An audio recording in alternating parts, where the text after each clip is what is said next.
أعوذ بالله من الشيطان الرجيم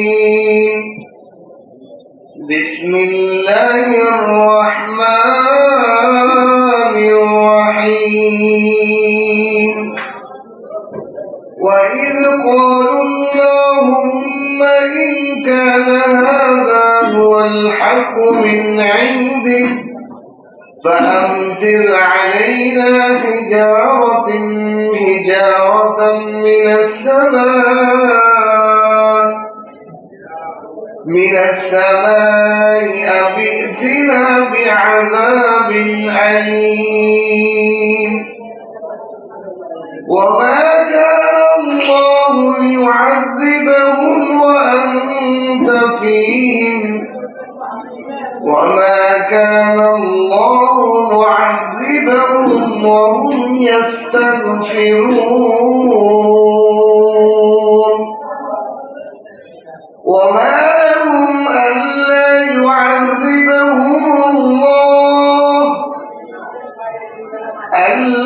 يعذبهم الله وهم يصدون عن المسجد الحرام وما كانوا أولياءه إن أولياءه إلا المتقون ولكن أكثرهم لا يعلمون وما كان صلاتهم عند البيت إلا مكاء وتصدية فذوقوا العذاب بما كنتم تكفرون صدقت يا أرحم الراحمين بارك الله لنا ولكم في القرآن العظيم ونفعنا وإياكم بالآيات والذكر الحكيم سبحانك لا علم لنا إلا ما علمتنا إنك أنت العليم الحكيم ربي زدني علما رب اشرح لي صدري ويسر لي أمري واحلل عقدة من لساني يفقهوا قولي الله تعالى লাখ কোটি শুকর সুজুদ মহান রব্বুল তাআলা আমাদেরকে দয়া করে মায়া করে আল্লাহর ঘর মসজিদে ঈশা নামাজের পরে কোরআনে পাকের তাফসীর করা এবং শোনার জন্য আমলের নিয়তে বসার তৌফিক দান করেছেন এই জন্য কালিমাত শুকর আদায় করে আলহামদুলিল্লাহ। আজকে সূরাতুল আনফালের 32 নম্বর আয়াত থেকে 35 নম্বর আয়াত, 4টি আয়াত আমি তেলাওয়াত করেছি। আল্লাহ তাআলা যেন আমাকে এই আয়াতের ভেদ রহস্য বোঝা এবং আপনাদেরকে বোঝানোর তৌফিক দান করে, বলেন আমিন। এই আয়াতগুলোর মধ্যে কাফের মুশরিকদের ইসলামের নবী এবং মুসলমানদের প্রতি কি পরিমাণ হিংসা ছিল এই আয়াতের মধ্যে আল্লাহ তাআলা সেগুলো বর্ণনা করছেন। আরো বর্ণনা করছেন যে আল্লাহ তাআলা আমরা যে দুনিয়াতে অপরাধ করি, পাপ করি, কাফের মুশরিকরা নবীদের সাথে বেয়াদবি করে, এই কারণে আল্লাহ তাআলা তো গজব দিতে পারেন, আযাব দিতে পারেন। এই আযাব আসার বাধা হয় দুইটা জিনিস, সেগুলোর আলোচনা করতে আছে। কি কি থাকলে আল্লাহর আযাব আসে? কোন ধরনের মানুষ এই পৃথিবীর জমিনে থাকলে জমিনে আযাব আসে না, আযাব ফিরে যায়? বলেন সুবহানাল্লাহ। এই বিষয়ে আল্লাহ তাআলা আলোচনা করবেন যে আল্লাহ তাআলা অনেক পাপ দেখে তারপরেও আল্লাহ তাআলা কিছু গ্রেফতার করে না। বিভিন্ন ধরনের নাস্তিকতা, পূজা, এগুলো দেখার পর আল্লাহ তাআলা কেন আযাব দেন না, এর রহস্য ভেদ কারণগুলো আজকে আলোচনা করতে আসছে। প্রথম আয়াতে আল্লাহ তাআলা বলেন وإذ قالوا اللهم إن كان هذا هو الحق من عندك فأمطر علينا حجارة من السماء أو ائتنا بعذاب عليم হে নবী আপনি স্মরণ করুন যখন কাফের মুশরিকরা বলে আল্লাহুম্মা হে আল্লাহ কাফের মুশরিকরাও আল্লাহর কাছে দোয়া করে কি দোয়া করে ইন কানা হাদা ওয়াল হক এই যে নবী মুহাম্মদ সাল্লাল্লাহু আলাইহি ওয়াসাল্লাম তার কাছে যে কোরআন এটা যদি সত্যি হক হয় যদি এটা সত্য হয় সত্য ধর্মই হয় মিন ইনদিকা আপনার পক্ষ থেকে তাহলে ফাআমতির আলাইনা হিজারাতাম মিনাস সামা আসমান থেকে পাথর নিক্ষেপ করে আমাদেরকে ধ্বংস করে দেবে কি দোয়া করছে যে নবী এবং নবীর ধর্ম যদি সত্য হয় আপনার পক্ষ থেকে আল্লাহ তাহলে এইটা যদি সত্যই হয় তাহলে আমাদেরকে পাথর মেরে ধ্বংস করে দেবে হারিয়ে না কেন এই কথা বলতেছেন তারা বিশ্বাস করে যেটা আল্লাহর পক্ষ থেকে না এই জন্য এই কথা হিংসাবশত নবী এবং নবীর অনুসারীদের প্রতি কোরআনের প্রতি এত হিংসা প্রয়োগ যে তারা এটাকে হক বলে হক দূরের কথা হকের দ্বারের কাছে মনে করে না এই জন্য এই ভরসায় তারা আল্লাহর কাছে কি চাইতেছে যদি এটা সত্যই আপনার পক্ষ থেকে হয়ে থাকে তাহলে আমাদেরকে পাথর মেরে বেরিয়ে এলাম মানে এটা তো কখনোই সত্য না এই মনে করছে না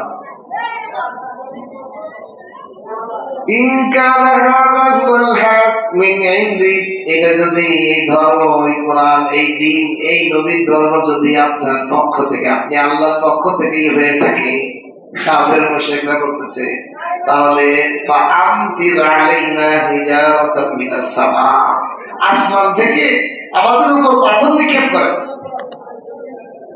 কি ভয়ানক কথা মানে তারা এত অটল ভাবে বিশ্বাসী যে এটা নবীর ধর্ম আল্লাহতে না এই জন্যই এরকম করতেছে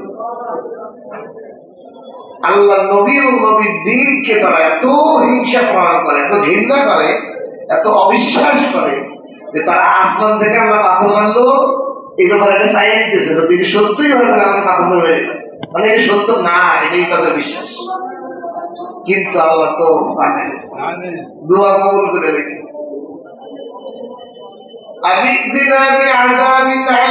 অথবা আমাদেরকে কঠিন যন্ত্রণাদায়ক আযাব দেয় যদি নবী এবং নবীর ধর্ম সত্যই হয় তাহলে আসমান থেকে পাথর মারেন আমাদের উপর অথবা আমাদেরকে যন্ত্রণাদায়ক শাস্তি দেন কি বলতেছে এইরকম নির্ভরতা নির্বুদ্ধিতা মূর্খতা হযরত নজর ইবনে হারিস কাফের নজর ইবনে হারিস সে এরকম আল্লাহর কাছে দোয়া করতেছে নবীর ধর্ম তো সত্য না এই কষ্ট যদি সত্য হয় তাহলে আমাদের কোনো মাথা না তারা বিশ্বাস করে যে এই ধর্ম সত্য না নবী মুহাম্মদের ধর্ম সত্য কাফের এতে বোঝা যায় যে কাফেররা শুধুমাত্র রাসূলের সাল্লাল্লাহু আলাইহি সাল্লামের উপর দুশ্মনী তো করেই নাই হিংসাবশত এতই হিংসা পরায়ণ যে তারা এটা কখনোই বিশ্বাসই করতে রাজি না যে এটা আল্লাহর পক্ষ থেকে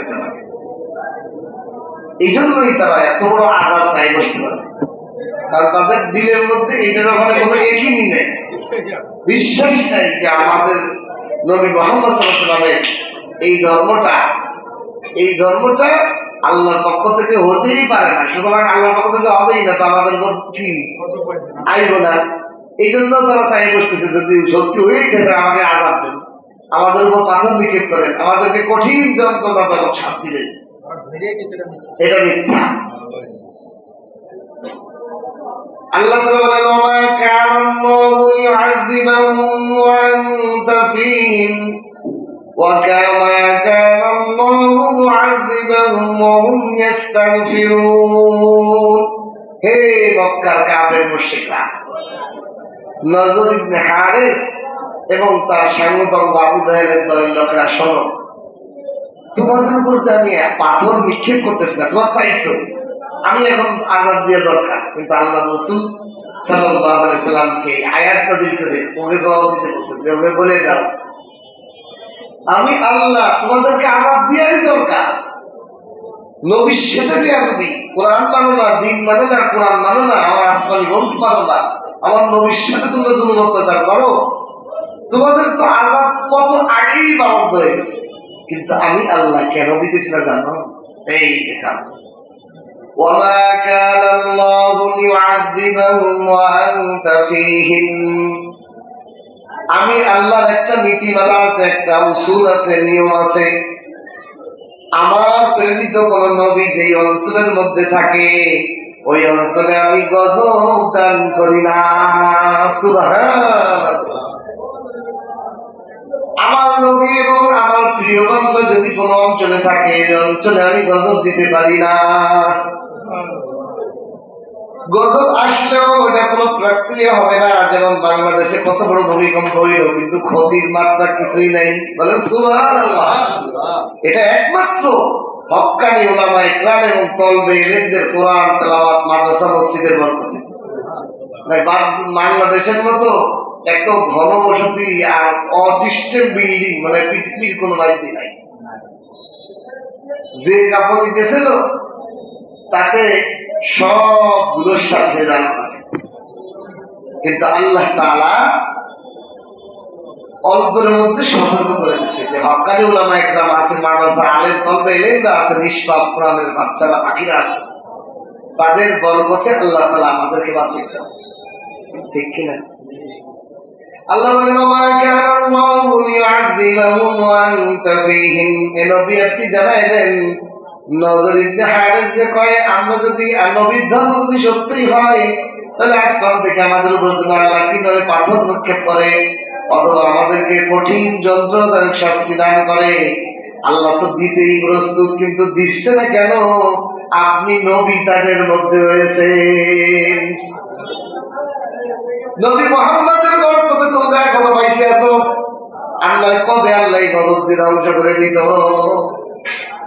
ওমা কানা আল্লাহু লিউআযিবাহুম ওয়া আনতুম ফীহিম।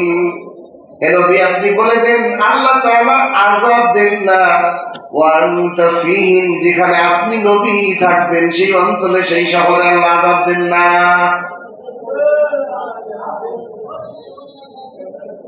আল্লাহ যদি কোন শহরে আযাব দিতে চান তাহলে নবীকে বের করে দিয়ে তারপর দেন। আছে না হযরত লূত আলাইহিস সালাম রে আল্লাহ কয় আপনি পিছে ফিরেন না, আপনি তাড়াতাড়ি রাতের অন্ধকারে পার পান। আমি এই কওমে লূত আলাইহিস সালামের সম্প্রদায়কে আমি উল্টায় দিয়ে এদেরকে আযাব দিব। মজার কথা মনে করেন, দেখেন পৃথিবীতে যে যেই ধরনের পাপ করে ওর শাস্তিও ওর সাথে কিছু মিল আছে, শাস্তির ধরনটাও কি আছে? মিল আছে। কওমে লূত তারা সমকামিতার গুনাহ করত, পুরুষে পুরুষে জেনা, পুরুষে পুরুষে মিলন। আসল স্বাভাবিক হলো কি নারী আর পুরুষের মিলন, ঠিক কিনা? এখন তারা এখানে উল্টো ফেলেছে না, পুরুষ পুরুষের পিছনের রাস্তা ব্যবহার করে যে সমকামিতা করে, এইটা আল্লাহর সিস্টেমকে উল্টাইতেছে না। আল্লাহর বিধান হলো তুমি নারীর সাথে, তুমি বিবাহিত নারীর সাথে মিলন করো, তুমি আরেকজন পুরুষের সাথে মিলন করবা, এটা তো আল্লাহর সিস্টেমকে তুমি উল্টাই দিলে, নিকৃষ্টতা করলে। আল্লাহ কয় ওদের শাস্তিও আমি উল্টানো শাস্তি দেব। এই জন্য কওমে লূতকে আল্লাহ কি শাস্তি দিয়েছেন? এই জমিনটাকে পুরা জিবরাইল আলাইহিস সালাম আসমানে উঠাইছে, আকাশ পর্যন্ত উঠাইছে, জমিনটাকে উঠাইয়া উল্টাইয়া মাটির মধ্যে এমন ঠাসা মারছেন, এক ঠাসা মাটির ভিতরে দমাইতে মারা গেছে পুরা সম্প্রদায়। যেই সম্প্রদায় যেই ধরনের পাপ করছে তাদের আযাবেরও ধরনটা।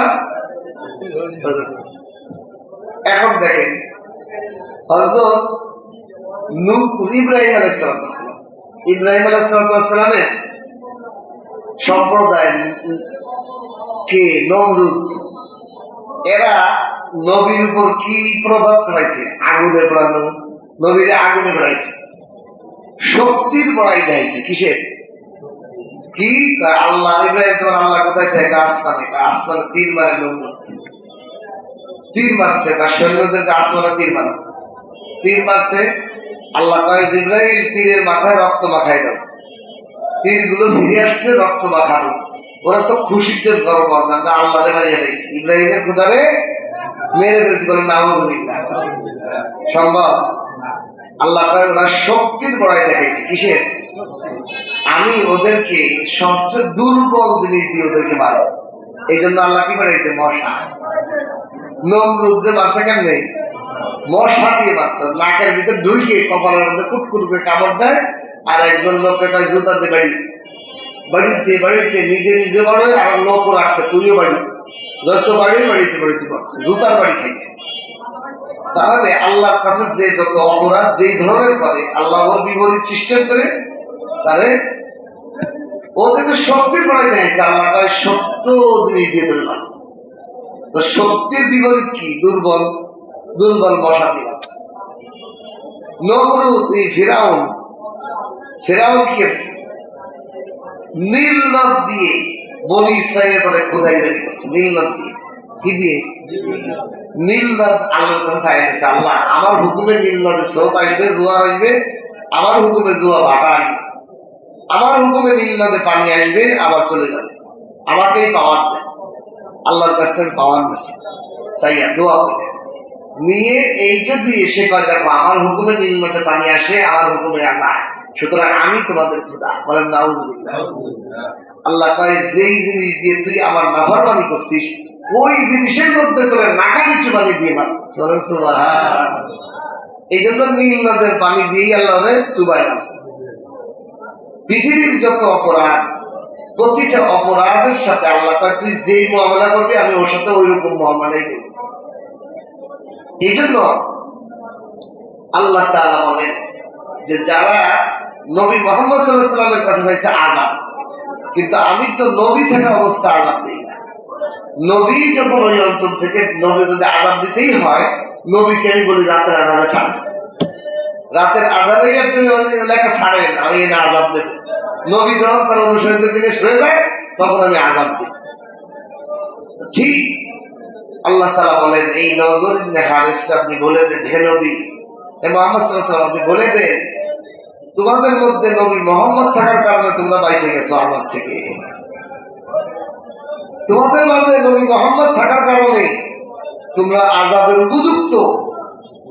আযাব তোমাদের উপর আসার দরকার ছিল, কিন্তু নবী থাকার কারণে বাইচে গেছে। এখন প্রশ্ন হলো এই আয়াতের পরে আল্লাহ রাসূল হিজরত করছেন মদিনায়। এখন যেই মদিনায় গেছে তখনও কাফেররা কয় কই নবী তো চলে গেল হিজরত করে, এখনো তো আযাব আয় না। কাফেররা কি দেখে কি জবাব? এই নারাজিব নজর ইবনে হারিস কয় নবী তো হিজরত করে মক্কা থেকে মদিনায় চলে গেছে, কই আমাদের উপর তো আযাব আসে না। আল্লাহ পরের আয়াতে আবার কইতেছে আমি কেন আযাব দেই নাই, শোনো আরেকটা কারণ। وما كان الله معذبهم وهم يستغفرون।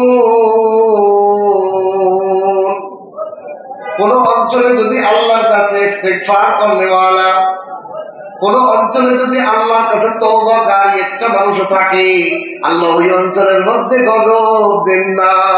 সুবহানাল্লাহ। নবী তো চলে গেছে, কিছু দুর্বল সাহাবী ছিল যারা হিজরত করতে যাইতে পারে নাই, যারা দুর্বল, বৃদ্ধ, বাচ্চা, মহিলা, তারা হিজরত করে মদিনায় যাইতে পারে নাই। কিন্তু তারা তো আল্লাহর কাছে তওবাকারী, আল্লাহর কাছে ইস্তিগফার করনেওয়ালা, ওদের কারণেও তোমরা বাইচে গেলে। আল্লাহু আকবার। তাহলে আমরাও যদি বাংলাদেশের মানুষ সবসময় ইস্তিগফার করতে থাকি, আল্লাহর আযাব ফিরে যাবে কিনা? আল্লাহু আকবার। এই জমিনে আযাব মুখে দেওয়ার জন্য সবচেয়ে বড় ভূমিকা কারা রাখে? যারা বেশি বেশি ইস্তিগফার করে। তাহলে ইস্তিগফার করনেওয়ালা আল্লাহর গজব জমিনে আনা থেকে বাধা ঢাল। এই জন্য বেশি বেশি ইস্তিগফার করতে হবে। কি করতে হবে? আমি আপনি সবাই পৃথিবীর আযাব আসার ঢাল হইতে থাকবেন। ঢাল হতে যদি চাই, হাঁটতে চলতে বেশি বেশি ইস্তিগফার। আস্তাগফিরুল্লাহ, আস্তাগফিরুল্লাহ, আস্তাগফিরুল্লাহ। এখন বলতে পারবো হুজুর আমি এত গুনাহ করছি যে এত টাকা করবো। আমাদের অনেকের শয়তানের দোকান দেয়, তুই কোন গুনাহ করছিস, তুই এবার এত ইস্তেগফার করি কি, শয়তানের দোকান দেয়। এখন আসেন আমরা যে প্রত্যেকেই লক্ষ কোটি বার ইস্তেগফার করা দরকার। কেন দরকার এটা একটু বোঝা দরকার গভীর ভাবে, যে আমরা সবাই অপরাধ। আল্লাহ রাসূল সাল্লাল্লাহু আলাইহি ওয়াসাল্লাম এক হাদিসে বলেন, কুল্লুকুম খাত্তাউন ওয়া খায়রুল খাত্তাইনা আত-তাওয়াবুন। হে আমার সাহাবারা, তোমরা আমার সাথে যারা আছো, নবীর সাহাবীরা সবাই জান্নাতি না? এদের কি বলতেছেন? তোমরা প্রত্যেকেই গুনাহগার। কুল্লুকুম খাত্তাউন, তোমরা প্রত্যেকেই পাপিষ্ঠ গুনাহগার। কুল্লুকুম খাত্তাউন ওয়া খায়রুল খাত্তাইনা আত-তাওয়াবুন, তবে তোমাদের মধ্যে যারা তওবা করে, যারা ইস্তেগফার করে, তারা হলো এই গুনাহকারী পাপিষ্ঠদের মধ্যে সর্বশ্রেষ্ঠ। বলেন সুবহানাল্লাহ। এখন আসেন আমরা কিভাবে সবসময় গুনাহগার। আমরা এটা বোঝার জন্য আগে বুঝতে হবে, ধরেন আপনার একটা বন্ধু আপনাকে একটা মোটরসাইকেল হাদিয়া দিছে। কি দিছে? একটা মোটরসাইকেল গিফট করছে, হাদিয়া দিছে। দোস্ত তোমার আমি দিলাম, তুমি আমার জানে দিলা, তুমি আমার কলিজার বন্ধু, তোমার আমি হাদিয়া দিলাম। এখন বন্ধুর কিছু দুশ্মন আছে, কঠিন দুশ্মন, বন্ধু তাদের দেখতে পারে না। এইরকম একজন দুশ্মন সে যদি আমার কাছে বলে যে আমার একটু মোটরসাইকেলটা দেন, আমি একটু চালাম, বা আমার একটু ওই জায়গাটা আগাই দিয়ে এসে একটু পিছনে উঠাই, আপনি কি উঠানো ঠিক হবে? কিনলেই ঠিক হবে না। বন্ধুত্বের উসুল হলো বন্ধুর দুশ্মন আমার দুশ্মন, বন্ধুর বন্ধু আমার বন্ধু, বন্ধুর দুশ্মন আমার দুশ্মন। বন্ধুত্বের আসল, বন্ধুত্বের উসুল, বন্ধুত্বের নীতিমালা এইটা। হাবিবুল হাবিবে হাবিবুল, আরবিতে প্রবাদ আছে, হাবিবিল আদুবে আদুবুন, বন্ধুর দুশ্মন ও দুশ্মন আমার, বন্ধুর বন্ধু আমার বন্ধু, বন্ধুর দুশ্মন আমার দুশ্মন। সুতরাং আমার বন্ধু আমাকে একটা মোটরসাইকেল গিফট দিছে, এই মোটরসাইকেলে আমার বন্ধুর কোন দুশ্মন তো দূরের কথা, তার দূর দিয়ে তো দেবো না, কারণ আমার বন্ধুর মনে কষ্ট দেবো। ঠিক কিনা? আমার বন্ধুর আমার দোস্তের মনে কষ্ট যাবে। এইবার আসেন, আমাকে যে আল্লাহ তাআলা জিহ্বা দিছে, আমাকে যে আল্লাহ তাআলা চোখ দুইটা দিছে, আমাকে যে আল্লাহ তাআলা কান দিছে, আমাকে যে আল্লাহ তাআলা হাত দিছে, আমাকে যে আল্লাহ তাআলা পাও দিছে, এটা কে? আমার বন্ধু, আমার মহব্বতের মালিক আল্লাহ। তা আল্লাহ আমাকে মহব্বত করে চোখ, হাত, পা, অঙ্গ প্রত্যঙ্গ দিল, এটা আমার হাদিয়া দিছে না? এখন আসেন, এই চোখ আমার বন্ধু বেজার হয় ওই জায়গা দেখা যাবে, আমার মালিক বেজার হবে ওই জায়গা শোনা যাবে, আমার মালিক বেজার হবে ওই জায়গা জিহ্বা ব্যবহার করা যাবে, আমার মালিক যিনি আমাকে জিহ্বা দিছেন ওই মালিক বেজার হয় এমন জিনিস খাওয়া যাবে, আমার মালিক আমাকে দুইটা হাত দিয়েছে, ওই হাত দুইটা এমন জায়গা ব্যবহার করা যাবে যেখানে আমার মালিক খুশি হয়, যে জায়গা বেজার হয় জায়গা ব্যবহার। আমার মালিক আমাকে দুইটা পাও দান করছে, ওই পাওটা আমার মালিক বেজার হয়, ওই দিকে হাঁটা যাবে। তাহলে এবার আমি সারাদিনের মধ্যে চিন্তা করেন, আমি আমার চোখ তো আমার মালিকের বিরুদ্ধে, মালিকের দুশ্মনের খাতে ব্যবহার করি, আমি আমার কানকে আমার মালিক বেজার হয় সেই কাজে লাগাই, আমি আমার জিহ্বাকে আমার মালিক দান করলেন, ওই জিহ্বা দিয়ে আমি হারাম হালাল বাসিটা যা পাই তাই খেয়ালাই। ওই মালিক আমাকে দুইটা হাত দিছে, ওই হাত দিয়ে জুলুম, অত্যাচার, অন্যায় সব করি, আমার মালিক বেজার হোক না হোক আমার এটার কোনো খেয়ালি নাই। আমার দুইটা পাও যে মালিক দিছে, ওই মালিক বেজার হয় কিনা হয় সেই দিকে আমার কোনো ভ্রুক্ষেপই নাই, মালিক বেজার হয় সেই রাস্তায় হাঁটি। বলে আমার মতো পাপিষ্ঠ, আমার মতো দেব খারাপ, আমার মতো গাদ্দার আর কেউ আছে? বন্ধু যদি আমাকে একটা মোটরসাইকেল দেওয়ার কারণে তার দুষ্কর্মে যদি আমি মোটরসাইকেল গোপনে দান দেই, বন্ধু যদি এটা জানে তার মনে কি কষ্ট, বন্ধুত্ব থাকবে? সেকেন্ডের মধ্যে বন্ধুত্ব শেষ। বলবে তুই আমার তোরে আমি হাতিয়ে দিচ্ছি একটা মোটরসাইকেল, আর তুই আমার বোন আমার দুষ্কর্মে তুই মোটরসাইকেলটা হাত দিছিস, সে কি ব্যবহার হবে? তাহলে আমরা মানুষ কত বড় গাদ্দারি করি। তাহলে আমার গুনাহ কোনো শেষ আছে? আমার পাপের কোনো শেষ আছে? চিন্তা করলে দেখা যায় আমি তো পুরোটাই গুনাহ। সকাল থেকে সন্ধ্যা পর্যন্ত চোখ দিয়ে যা দেখলাম আল্লাহর নাফরমানি দেখলাম। আল্লাহ কয় খুশি হইতাম আলেমদের দিকে তাকাইলে, কোরআনের দিকে তাকাইলে, খুশি হইতাম কাবার দিকে তাকাইলে, খুশি হইতাম নামাজের জন্য চোখ দিয়ে পানি ফেললে। সেটা তো নাই সারাদিন। আমি খুশি হইতাম জবানে সুবহানাল্লাহ আলহামদুলিল্লাহ বললে, আমি যে জিহ্বা দিছি ওই জিহ্বা দিয়ে আমার প্রশংসা করবা। আর তুমি সারাদিন অমুক নেতা ভালো, ফুলের মতো ভালো, খালি নেতার প্রশংসা। ক্ষমতার আসনে যাওয়ার জন্য মানুষ খালেদা জিয়ার জন্য যেই পরিমাণ দোয়া চায়, মা বাবার জন্য এই পরিমাণ দোয়া চায় না। কপাল পোড়া, কপাল পোড়া। আশ্চর্য হয়ে যায়।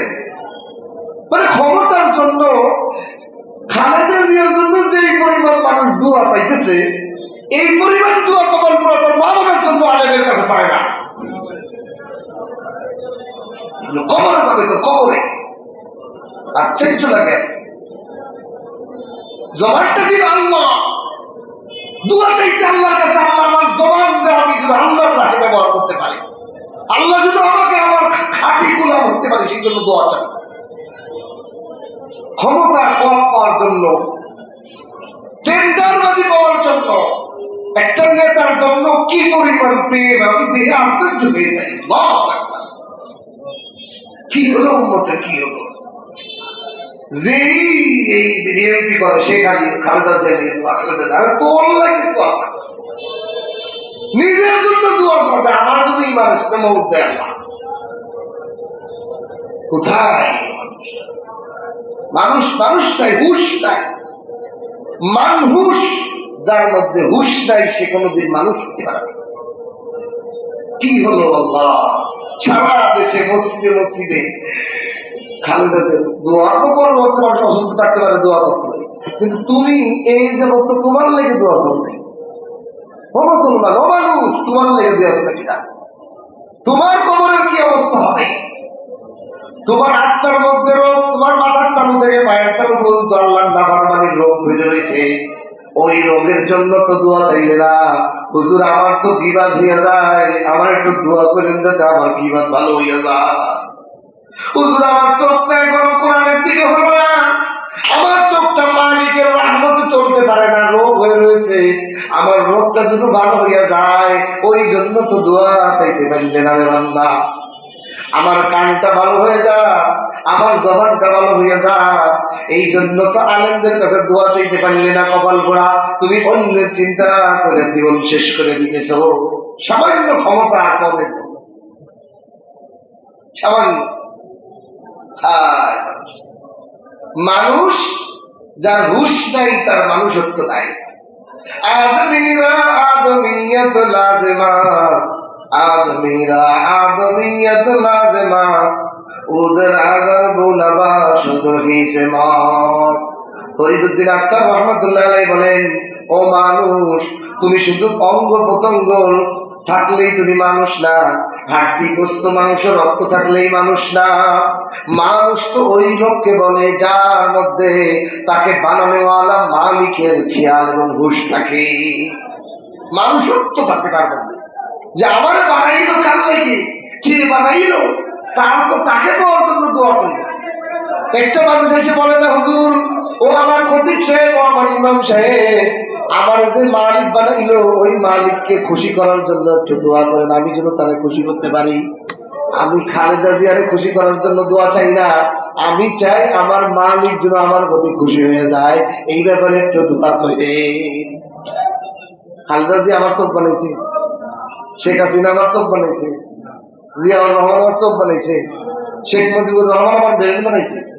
তো বানাইলো আল্লাহ। আল্লাহর ব্যাপারে আমার কোনো চাওয়া নাই। কবরে গেলে কি এগুলো কাজে আসবে? হাসরের মিজানে কাজে আসবে? মুহাব্বত আল্লাহ এবং রাসূলের সাথে হওয়া দরকার। যারা কবরও আপন, রূহ জগতে আপন, আমার ফুলসিরাতে আপন, আমার সব বিপদ আপদে যিনি আমার আপন, তারই আমার আপন বানানোর দরকার ছিল। আল্লাহ কেমনে বোঝাবো মানুষ? কিসের পিছে দৌড়াইতেছি আমরা? নিজের কোনো হুঁশই নেই। দল মত মন্ত্রী এমপি হওয়ার জন্য পাগলের মতো ছুটতেছে মানুষ, পাগলের মতো দৌড়াইতেছে, পাগলের মতো দুনিয়ার পিছে দৌড়াইতেছে, কিন্তু ওর পিছেই কিছুই নাই। আজকে মরে গেলে কালকে কোনো ক্ষমতা আছে? খালদাতে মারা গেছে, আল্লাহ না করুক, আল্লাহ তারা হায়াত দারাজ করুক, কিন্তু মরতে হবে না একদিন। মরেই গেল, কি হইল? আপনি কি পাইলেন? আপনি কবরের নাটক পেয়ে যাবেন? আপনার কবরের চিন্তা আপনি করেন। আপনি আল্লাহর সামনে কি দাঁড়াবেন, কবরে কি সওয়াল দেবেন, এটাই তো ব্যবস্থা করতে পারেন নাই। আর একজন লেগে দোয়া চায়। মানুষের মানুষত্বর হুঁশ ছাড়া আদমিরা আদমিয়ত লাজমাস উদরাগার গুনাবাশদ নিসমাস। মানুষের জন্য মানুষত্ব হওয়া জরুরি। মানুষত্ব কি? কয় মানুষত্ব হলো সে জানবে আমার কে বানাইলো, কি জন্য বানাইলো, আমার কাজটা কি, আমার কোথায় ফিরে যেতে হবে। আমারে বানাইছে আল্লাহ, কি জন্য বানাইছে? আল্লাহর গোলামি করার জন্য, দুনিয়ার কারো গোলামি করার জন্য না। দুনিয়ার কারো গোলামি করার জন্য, আমাকে আল্লাহর ইবাদত করার জন্য, আল্লাহর গোলামি করার জন্য বানাইছে। আমার জবানকে আল্লাহ দিয়েছে আল্লাহর প্রশংসা করার জন্য, মানুষের প্রশংসা না। খুবই আশ্চর্য লাগে যারা রাজনীতি করে, তারা তাদের দলের নেতার প্রশংসা যতবার করে, এর 1000 ভাগের 1000 ভাগের 1 ভাগও আল্লাহর ব্যাপারে করে না। কপাল পোড়া। যে জবানটা আল্লাহ দিল, সেই জবানে আল্লাহর সুবহানাল্লাহ আলহামদুলিল্লাহ রয় না, খালি নেতার প্রশংসা দেওয়া। ওই দল ওই জিনিসই তোমার আমার ওদের উপর গজবে এসে পড়ে। যেই নেতার প্রশংসা করছে, ওই নেতার কারণে মাই খায়, বাড়ির থেকে পলায় বেড়ায়। আর না বাংলাদেশের দল আহা। এই জন্য আল্লাহ বলেন ওয়া কানাল্লাহু মুআযিবাহুম ওয়া হুম ইস্তাগফিরুন।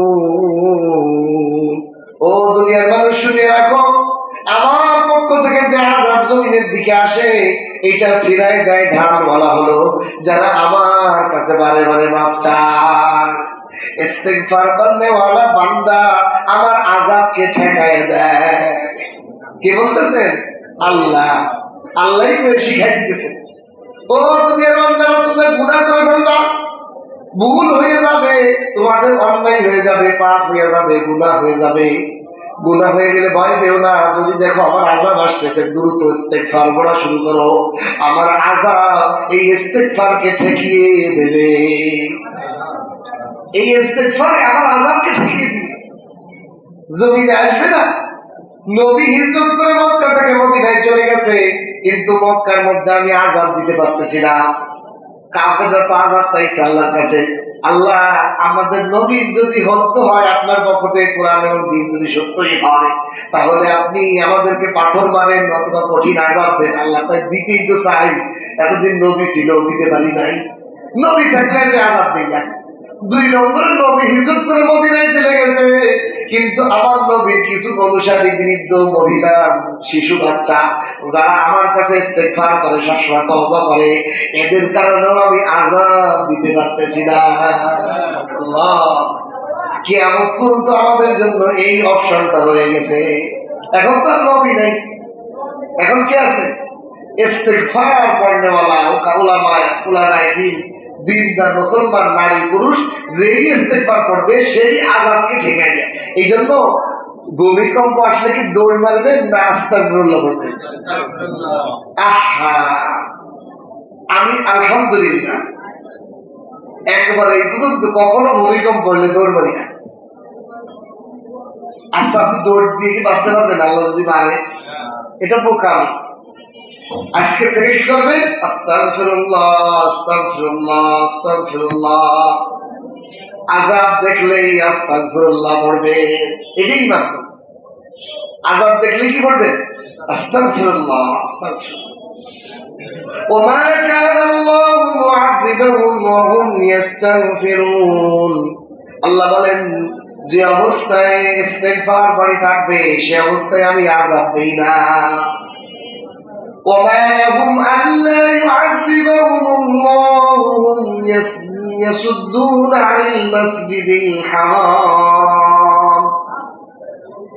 এবং আমি তাদেরকে, তাদের জন্য কি হক আছে, তাদের জন্য যে আযাব আমি বরাদ্দ রাখছি, আল্লাহ ইউআযিবুহুমুল্লাহ, আল্লাহ তাআলা তাদেরকে আযাব দিবেন, ওয়া হুম ইয়াসুদ্দুনা আনিল মাসজিদিল হারাম, মসজিদে হারামে তারা ইবাদত করতে বাধা দেয়। আল্লাহ বলতেছেন, এই যে কাফেরদেরকে আমরা আযাব দিতে চাই, কি কারণে দিতে চাই? তারা মুসলমানদেরকে মসজিদে হারামে ইবাদত বন্দেগী নামাজ পড়তে বাধা দেয়। নবী নামাজ পড়ে, নবীর উপর উটের ঘুড়ি দিয়েছে। মুসলমানরা নামাজ পড়ে, মুসলমানদের বগলের মধ্যে মূর্তি রয়েছে, মুসলমানদের সিজদার জায়গায় মূর্তি দিয়ে দেয়, বাধা দেয় না। মুসলমানদেরকে ধীরে স্থিরে ইবাদত করার সুযোগ দেয় না, নামাজ পড়তে বাধা দেয়, মসজিদে হারামে যেতে বাধা দেয়। ওমা কানু আউলিয়াহু, অথচ মসজিদে হারামের তত্ত্বাবধায়ক তারা নয়। কাফেররা কি নয়? আল্লাহর ঘরের তত্ত্বাবধায়ক মুতাল্লি হওয়া নয়। এই যে দেখেন বর্তমান সমাজের অবস্থা, প্রতিটা মসজিদে কমিটি বৃন্দ হলো যারা মসজিদে ৫ ওয়াক্ত নামাজ পড়ে না। মাসেও একবার পাওয়া যায় না, সপ্তাহেও একবার পাওয়া যায় না, এমন লোক হলো মসজিদের সভাপতি, সেক্রেটারি সব। অথচ আল্লাহ কি বলে যে তারা ওমা কানু আউলিয়া, কোন কাফের, কোন মুশরিক যারা ইবাদত বন্দেগী করে না, আল্লাহকে মানে না, তারা কখনো আমার ঘরের মসজিদে হারামের তত্ত্বাবধায়ক নয়। কারা? ইন্না আউলিয়াউ ইল্লাল মুত্তাকুন, আমার মসজিদের তত্ত্বাবধায়ক হবে মুত্তাকিনগণ। মসজিদের তত্ত্বাবধান করবে, মসজিদের সভাপতি হবে, সেক্রেটারি হবে, মসজিদের মুতাল্লি হবে, মসজিদ পরিচালক কমিটি হবে, মসজিদের মুসল্লিদের মধ্যে সবচেয়ে বড় মুত্তাকিন। নামাজীদের মধ্যে যেই লোকটা সবচেয়ে বড় মুত্তাকিন, এই লোকটা হবে মসজিদের সভাপতি। আল্লাহ আল্লাহ ইন্না আউলিয়াহু ইল্লাল মুত্তাকুন। কারণ এই বয়ান যদি আমি খতিব সাহেব মসজিদে করি, ওই কমিটি কবে হুজুরে খেদা অবস্থা সেই। অথচ আল্লাহর কোরআনে সব বিষয় আছে যে মসজিদের সভাপতি কে হবে, পরিচালক কে হবে। এটা কি আর অন্য বাইরে জিজ্ঞাসা করার দরকার আছে না? কোরআনে আছে। অথচ কোরআনের আলেমের কাছে জিজ্ঞাসা করে না, হুজুর আমাকে মসজিদের সভাপতি কে হবে। এমন একটা অবস্থা। এই যে আমি 2 সপ্তাহ হয়েছে কড্ডা গাজার মসজিদে জুমা পড়াইতে গেছি, ইন্টারভিউ হয়েছে, তারা কমিটিটা বসে টেনশনে বাঁচতেছে না। কারণ আমি জানি না তো যে আমি কি হুজুর, আমি কি টাহার লেগে ওইটা ফিরে আসবো। আমার কথা টাহার দিই কত বা না দিই, আলহামদুলিল্লাহ তোকে জমা পড়া। ওরা টেনশনে মরে যাচ্ছে। ইমাম আর মুয়াজ্জিনকে বেতন দিতে নাই, খতিব সাহেব কত দেবে, কেমনে দেবে, এটার ডিমান্ডটা কত। এইরকম হুজুর আমাকে এই 2টা 3টা থাকবো কিনা। আমি তো মনে মনে হাসতেছি, আহারে, মানে ওরা দুনিয়াদার দুনিয়াই দেখছে, আল্লাহওয়ালা বা আলেম হক্কানে আলেম চেনেই নেই। এখন এই নিয়ে টেনশন। এরপরে আবার কি কয় যে ইনি কি হাফেজ সাহেব কিনা, কারণ আমি তো হাফেজ না। আমি যা তাই, আমি মিথ্যে কথা কেউ দেখি। আমি জেনারেল পড়ালেখা করছি, এরপর আলেম হয়েছি, মুফতি পড়ছি, তাফসীর পড়ছি, কিরাত পড়ছি, এগুলো করছি, কিন্তু হেফজে পড়িনি। হেফজে পড়ি নাই বলে তাই বলে যে ইমামতি করতে পারবো না, কোরআন মুখস্থ নাই, এরকম তো না। একজন আলেম হইতে গেলেই তো কত জায়গা মুখস্থ, সারা কোরআন, পুরা কোরআন শরীফ তাফসীর তরজমা দিয়ে কতবার পড়ছি, এতে তো আর কত জায়গা মুখস্থ, ধারাবাহিক না হাফেজ না। কিন্তু কোরআনের যে কোনো জায়গা উল্টে দেবেন, সব জায়গা বলতে পারবেন। এটাই তো আলেম হইলেই তো সব বুঝা। এখন ওদের সরকারি বাকি যে হাফেজ না, হাফেজ না, আর তোরা রাখবি ক্ষতি করে হাফেজ দেখি কি ডেকোরেশন। এইগুলো অবস্থা। এখন মসজিদ গুলা এই কমিটি যারা, তারা দিনের কোন বুঝই নাই, তারা হয়ে গেছে পরিচালক। মানে জাইলে দিয়ে আপনি কি কাটবেন, কৃষির লালগোল চষাবেন। যে সারা জীবন জেলে, সে কি লালগোল চষা শিখছে? তার দায়িত্ব দিয়েছেন তুমি চষো, সারা জীবন লাঙ্গল হয়ে বেড়াইছে, ওরা যাই মাস্টার জাল জাল মার পারবে। মসজিদ হলো কি ধর্মীয় মার্কাজটা, ধর্মীয় উপাসনা না, এটা পরিচালনা করবে কি আলেম না, মুত্তাকিন পরহেজগার মুসল্লিরা, যারা পাঁচ ওয়াক্ত নামাজ পড়ে, মসজিদের কদর বোঝে, মসজিদের সার বোঝে, তারা না মুতাল্লি হবে। এই জন্য মসজিদ গুলায় টাকা নাই, পয়সা নাই, এই জন্য এত ভালো আলেমরা হারাবে না। ন্যূনতম কোনো 500 টাকা দেওয়া যায়, 200 টাকা দেওয়া যায়, এরকম একটা ক্ষতি নাই। 800 টাকা বিষয় না, মানে টাকা কালেকশন হয় না কেন? এক মুসল্লির কাছে গিয়ে ভালো খতিব না লেখলে মানুষ তো দানই করবে না। তো গড়ে মতো তো সমানই হইল, মানে ওরা নিজেরা আলোচনা করতে, আমি শুনে হাসি দিতে। হ্যাঁ, দুনিয়ার অবস্থা।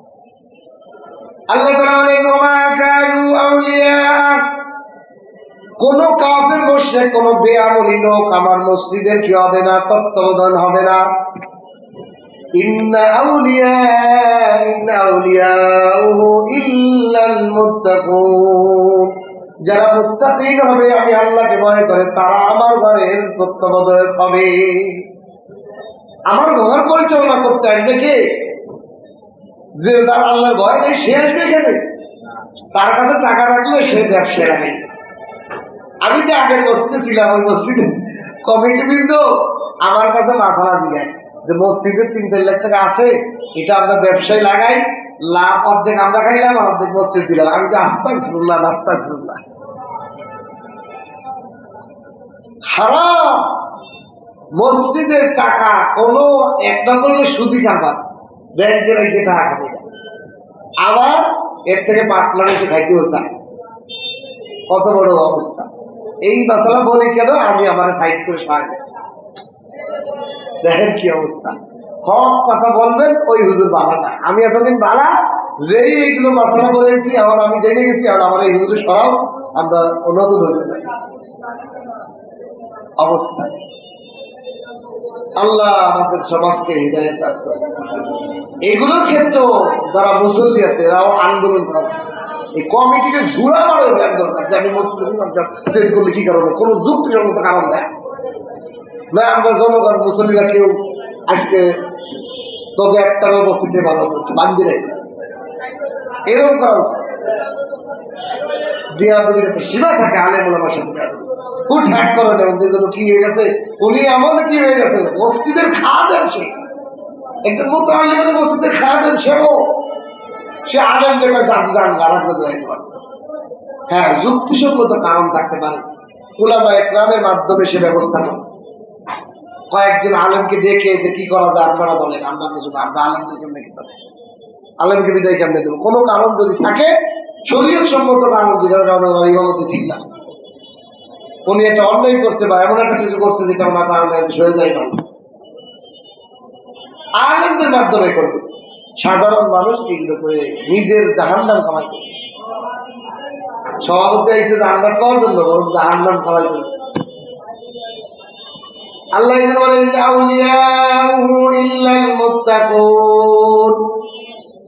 আমার ঘর মসজিদে হারাম এবং পৃথিবীর সমস্ত মসজিদের মুতাআল্লিক তত্ত্বাবধায়ক হবে একমাত্র মুত্তাকিন, একমাত্র মুত্তাকিন।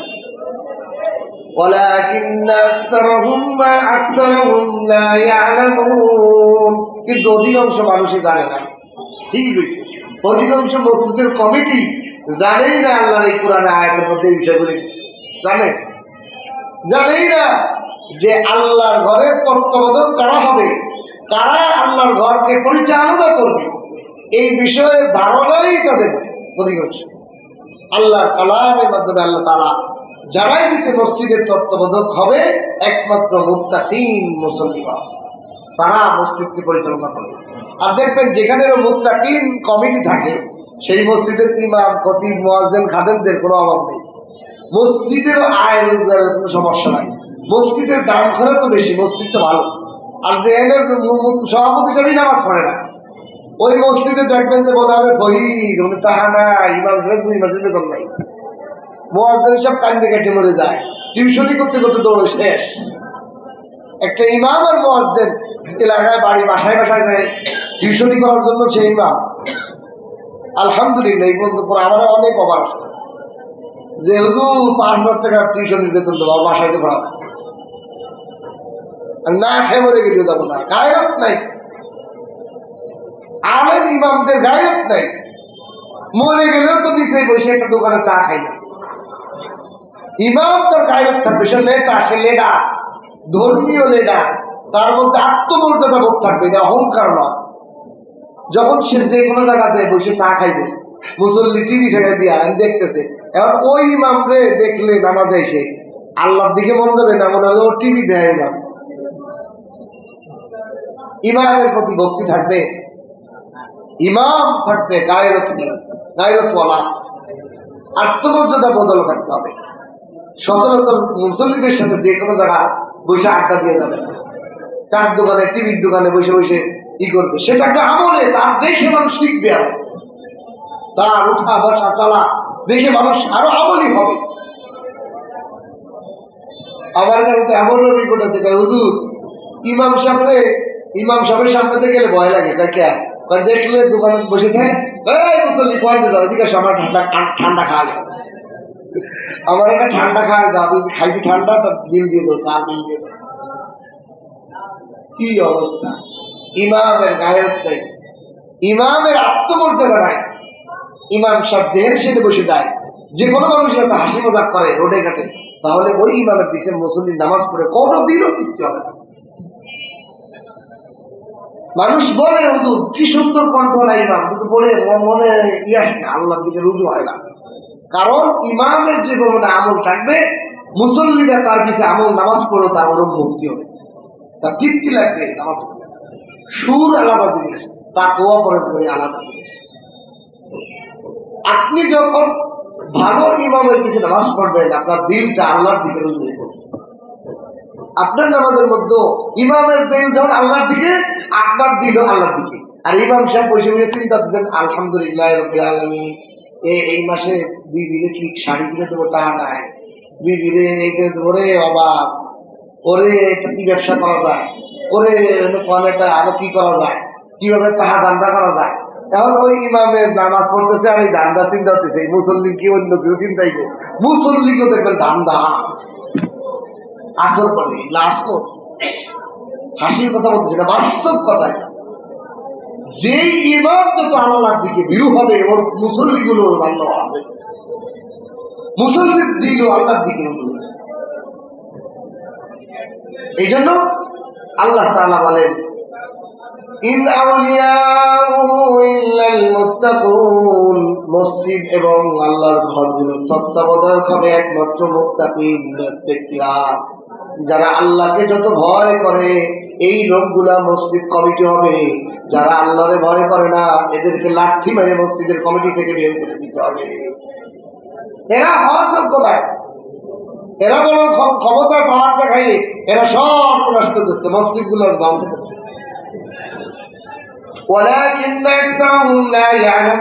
কিন্তু অধিকাংশ মানুষই জানে না আল্লাহ কি ফায়সালা আর আমি করতেছি কি। দেন কত বড় বিয়াদবি যে আল্লাহর ঘর, এটা মসজিদ কার ঘর? আল্লাহ কইছে আমার ঘর তত্ত্বাবধান করবে মুত্তাকিন, আর আমরা কইতেছি কিসের আল্লাহ কইছে, তো আমি এলাকার নেতা, আমি হব সভাপতি। তাহলে তো বিশাল বড় বিয়াদব। যে লোকটা মুত্তাকিন না হয়ে সভাপতি হবে, সে বরং জাহান্নাম কামাই করে নিতেছে। সে জাহান্নাম করবে, আল্লাহর এই বিধানের লঙ্ঘন করেছে, সভাপতি। তার উচিত ছিল যে আমি মসজিদে আসি না, আমি এত পরেজগার না, আমার দিও না, যে বেশি নামাজ পড়ে তারাই সভাপতি। কারণ আল্লাহর কালাম এটা কিছু, এটা আমার আপনার কথা, এটা ডাইরেক্ট আল্লাহর কথা। আল্লাহ বলছে ইন আউলিয়াহু, কোরআন সূরা আনফালের 34 নম্বর আয়াতের তরজমা আপনারা করেন, আমি ভুল করতেছি কিনা আপনারা বাংলায় দিয়ে দিন। ইন আউলিয়াহু, মসজিদে হারাম আল্লাহর ঘর এবং পৃথিবীতে যত মসজিদ আছে সমস্ত মসজিদের তত্ত্বাবধায়ক কেউ হবে না ইল্লাল মুত্তাকুন, শুধুমাত্র আল্লাহর যারা বেশি ভয় করে। যারা মুত্তাকিন হবে তারাই মসজিদ পরিচালনা কমিটি হবে।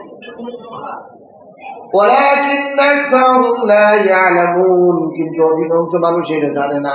আল্লাহ ঠিকই বলেছে, বাংলাদেশের অধিকাংশ কমিটিতে যদি বলি আপনি যে কমিটি হয়ে, কমিটি হওয়ার জন্য তো আল্লাহর নীতি, আল্লাহর ঘর মানে আল্লাহ একটা নীতিমালা আছে না। যেরকম তারেক দিয়া বিএনপির দলের প্রধান, সে নীতিমালা আছে না, আমার দলের কি এমপি মন্ত্রী দাঁড়াতে পারবে, নীতিমালা আছে না। তা আল্লাহর ঘরের নীতিমালা তো আল্লাহ করে দিছে। তা আপনি কি জানেন যে আপনি যে সভাপতি হইলেন, সভাপতির মধ্যে কি গুণ থাকতে? এটা তো জিজ্ঞেইলে অধিকাংশ কি লাখের মধ্যে একটা সভাপতি বলতে পারবে না যে আল্লাহ কালাম এরকম আছে কিনা বিধান, এবং এটা কি আছে এটা জানেই। ভুল করলাম। 1 লক্ষ সভাপতিদের মোতাল্লিদের জিজ্ঞাইলে যে আপনি যে মোতাল্লি নিলেন কিসের ভিত্তিতে মোতাল্লি নিলেন? আল্লাহ কইছে তাকওয়ার ভিত্তিতে আপনি সভাপতি হবেন, আর আপনি কইছেন আমি টাকা দিই বেশি এই জন্য, আমি আমার বাবা আমার দাদা টাকা দিচ্ছে এই জন্য আমি মসজিদে সভাপতি, আমার জমি আমি জমি দান করছি এই জন্য আমি সভাপতি। আমাদের সমাজে এটা না, হে জমি দান করছে হে দেশে আল্লাহ রে, আল্লাহ কই এই নীতি বলে হবে, আমার সে কয় না আমি দিছি আমি সভাপতি। তাহলে অক্ষ হয়েছে, অক্ষ মানে আমি আল্লাহর জন্য দান করে দিছি, আর আমার নিয়ে আসে আল্লাহর হস্ত দিয়ে দিছে, আল্লাহর দান করেছে আল্লাহ। তাহলে ওখানে তার অধিকার হলো যে এখন যদি আমি মুত্তাকিন হই আমি হবো, আরেকজন মুত্তাকিন সে হবে এটার মতন, সে হবে এটা তত্ত্বাবধান। এরপরে আল্লাহ বলেন ওয়ামা কানা সালাতুহুম ইনদাল বাইতি ইল্লা মুকাআউ ওয়া তাসদিয়া। কাফের মুশরিকরাও নামাজ কালাম করে, আরবের কাফেরদের না। এই আজকে একটা কঠিন এই কথা আপনারা বলে আগে শুনছেন কিনা জানি না, আমিও নতুন পেয়েছি, মানে আমার লাইফের বাইরে। এই যে আমাদের সমাজে ইহুদি খ্রিস্টানদের কালচার মুসলমানদের মধ্যে আছে, কোনো একটা খেলা কোনো কিছু জিতলে কি দেয়, তালি কি জানেন? এই যে আল্লাহ শুনবে ওয়ামা কানা সালাতুহুম ইনদাল বাইতি ইল্লা মুকাআউ ওয়া তাসদিয়া। তাদের নামাজ নয়, কাফের মুশরিকদের কাবা ঘরের কাছে যে কোনো নামাজ নেই, ইনদাল বাইত কাবা ঘরের কাছে তাদের কোনো নামাজ নাই, ইল্লা তবে দুইটা জিনিস তাদের নামাজ, মুকান শীষ দিয়া, শীষ দেয় না, খুশিতে শীষ বাজায়, খুশিতে কি বাজায়, এটা কাফের মুশরিকদের নামাজ। 2 নম্বর তাসদিয়া হাতে তালি দিয়া, এটা কাফের মুশরিকদের নামাজ। অধিকাংশ মুসলমানই জানে না। একটু আনন্দ হইলে, এটা কোনোদিন উদ্বোধন করলে, কোনো একটা খেলায় জিতলে তালি দিয়ে শীষ দেয়। তুই কি কাফের বাচ্চা, মুসলমানের বাচ্চা হয়ে তুই এরকম করিস? জানেই না আল্লাহ বলছে এটা হলো কাফের মুশরিকদের নামাজ। শীষ দিয়া কাফেরদের নামাজ, তালি দিয়া কাফেরদের নামাজ। ও মুসলমান, তুমি আল্লাহর বান্দা হইয়া তোমার যে আল্লাহ জবান দিল, তোমার যে হাত দিল, ওই হাতটা তো আল্লাহ দান করছে, আল্লাহ দিয়ে হাত দিয়া তুমি কত বড় গাদ্দার হইলা, আল্লাহ নাফরমানির কাজে ব্যবহার করলা। মানুষের তো একটা নেব খারাপের একটা সীমা থাকে। ওই যে উদাহরণ দিয়েছিলাম, বন্ধু আমার একটা মোটরসাইকেল দিয়েছে, বন্ধুর যে দুশ্মন পরে আমি এটারে ধার দিলাম। বন্ধু যদি এই কথা জানে আমার সাথে বন্ধুত্ব থাকবো? বন্ধু করবে কেমন বন্ধু হইলা, তোমার আমি দিলাম একটা মোটরসাইকেল গিফট, আর তুমি আমার দানের দুশ্মন যে এটা হাতিয়ে কি দিছো, ধার দিছো। তুমি আমার বন্ধু হইতে পারো না, তুমি আমার বন্ধু হওয়ার উপযুক্ত না, আমার দুশ্মন তুমি আমার দুশ্মনকে তুমি এটা দাও। আল্লাহ বলেন আমি বান্দা তোমার হাত দিলাম, এই হাত দিয়ে তোমার কত, তুমি কোনোদিন দরখাস্ত করো নাই যে আল্লাহ আমার হাত দেন, আমার কাছে কোনোদিন চাও নাই আল্লাহ আমার 2টা হাত দেন। আমি তো মায়া করে দয়া করে ভালোবেসে তোমার 2টা হাত দিলাম। তুমি খুশি ঠেলায় ইহুদি খ্রিস্টান, তুমি আরবের মুশরিকদের নামাজ আদায় করো তালি দিয়ে। ও বান্দা, তুমি এত বড় গাদ্দারি কোথায় শিখলা? কি জবাব আছে আমার কাছে? আর কোনদিন আদর তালি দিবেন আমরা? আর যে দিবে আপনার সামনে তারা বলে দিবেন ভাই এটা ইহুদি খ্রিস্টানের নামাজ, শীষ দিয়া আর হাতে তালি দিয়া সূরাতুল আনফালের 35 নম্বর আয়াতে আছে, আল্লাহ বলছেন কাফের মুশরিকদের নামাজ হলো শীষ দিয়া এবং হাতে তালি দিয়া। সূরাতুল আনফালের 35 নম্বর আয়াত মনে রাখবেন। আল্লাহ তাআলা স্পষ্ট বলে দিয়েছেন, ওমা কানা সালাতুহুম ইনদাল বাইতি ইল্লা মুকাআন শিদিয়া ওয়া তাসদিয়া, তালি দিয়া। এটাই একমাত্র কাবা ঘরের কাছে কাফের মুশরিকদের নামাজ। আরবের মুশরিকদের নামাজ ছিল এই শীষ দিয়া। কাবা ঘরের কাছে ওরা তো নামাজ পড়তো না, এরকম শীষ দিত। এখনো ওই জিনিস হিন্দুদের মধ্যে আছে, উলু উলু দেয়, উলু, তাই না? উলু উলু না কিরম দেয় একটা। আমাদের এলাকার পার্শ্ববর্তী এলাকায় আছে হিন্দু, ওই এলাকায় গেলে সকালবেলা, রাতের বেলা, সন্ধ্যার পরে দেখা যায় উলু উলু দেয়। ওদের আজান, ওদের নামাজ ওই মুশরিকদের থেকে আসছে, বিভিন্ন ধরনের আওয়াজ। এগুলো কাফের মুশরিকদের নামাজ। হাতে তালি দিয়া, খুশি হয়ে হাতে তালি দিয়া, শয়তান খুশি হয়, এটা হলো শয়তানের গোলামি নামাজ, কাফের মুশরিকদের নামাজ। এই জন্য কখনো তালি দিবেন না। ফাযুকুল আযাবা বিমা কুনতুম তাকফুরুন। আল্লাহ তাআলা বলেন, তোমরা যে কুফরি করছো তার জন্য শাস্তি আস্বাদন করো। এই যে কাফের মুশরিকরা আল্লাহর ঘরের সামনে শীষ দিত এবং তালি দিত, আল্লাহর দিনকে অস্বীকার করত, নবীর সাথে খারাপ ব্যবহার করত, তারা যে আল্লাহর হুকুম দিনকে অমান্য করত, এই কারণে তাদেরকে কঠিন আযাব আল্লাহ সাধন করাইছে। কিভাবে করাইছে?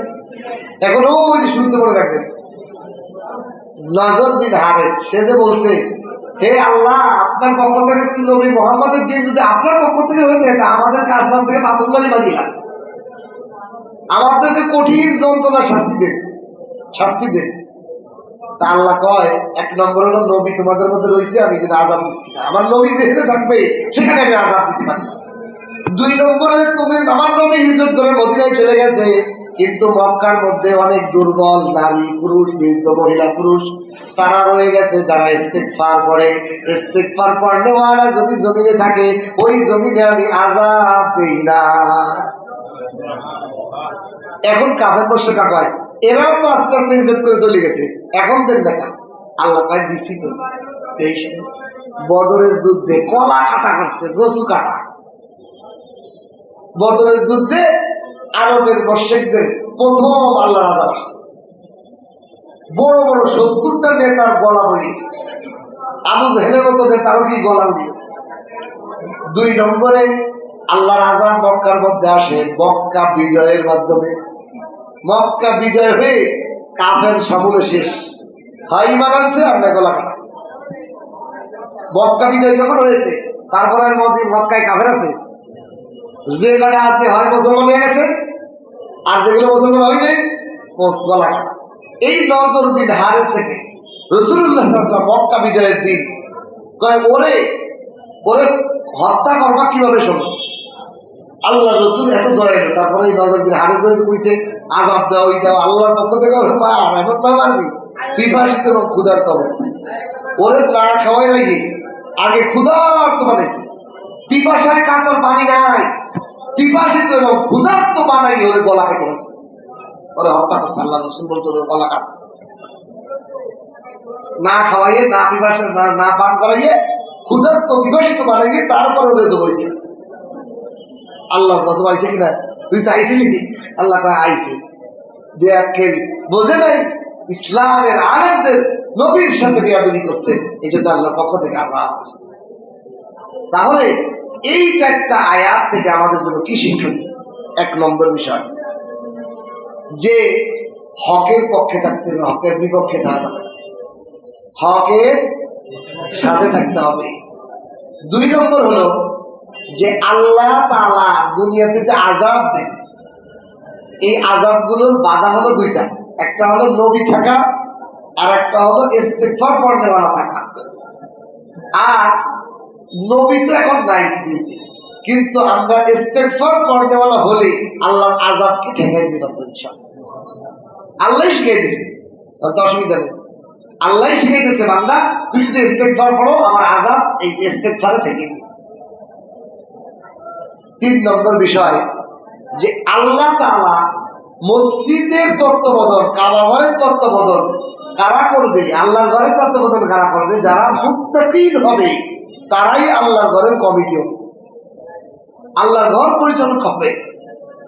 দেখতে হবে মুসল্লিদের মধ্যে সবচেয়ে পরহেজগার মুসল্লি কে, সবচেয়ে 5 ওয়াক্ত নামাজ মসজিদে হাজির হয় কে, সে হবে মসজিদের কমিটি, সে হবে মসজিদের সভাপতি।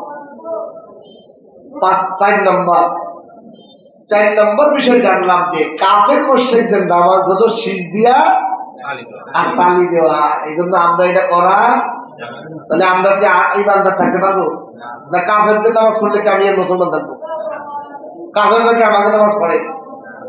তাহলে ভুলেও আমরা নিজেরাও করবো না, আমাদের আশেপাশে কেউ বললে বলবো এটা করা যাবে না। কাফেরদের নামাজ শীষ দিয়ে এবং তালি দেওয়া কাফেরদের নামাজ।